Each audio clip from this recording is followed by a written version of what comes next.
Welcome to What's in the Pot. I'm your host, Sean Grande, and today I'm going to show you how to make your own adobo. So you know that other brand we're not using anymore? You don't need to worry about that. We're going to make your own adobo right in your house. It's What's in the Pot.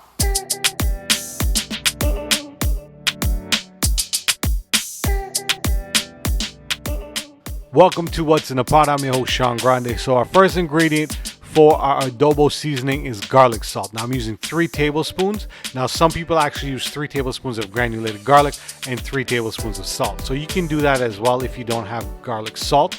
Adding 1 tablespoon of onion powder, 1 tablespoon of black pepper, and 2 tablespoons of oregano. Now the final thing to give it that nice yellow color is 1 teaspoon of turmeric. And we're going to give it a quick mix, but we're also going to put it in the coffee grinder. So if you want to leave it like that, you can, or you can also add a couple more ingredients like what I'm going to do right now. I'm adding 1 teaspoon of cilantro powder. I like a little bit of that cilantro flavor that it's going to give, so it's not going to be your regular adobo seasoning like the other guys. It's going to be a little bit more hyped up. It's going to have a little bit more flavor. So what we're going to do is we're going to put it in the coffee grinder. If you don't have a coffee grinder, go ahead and use a food processor or a magic bullet.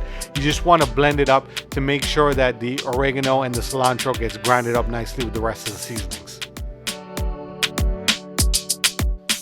And just like that, you have made your own adobo seasoning. You don't even have to go to the store and buy those other brands that be selling out. So thank you very much for tuning into What's in the Pot. That is how you make adobo seasoning. Some people actually add a little bit of lemon powder to it to give it a little bit of a different taste. I've seen some people add ginger. I like to add cilantro to mine to change it up. Thank you very much for tuning into What's in the Pot. Till next time, peace.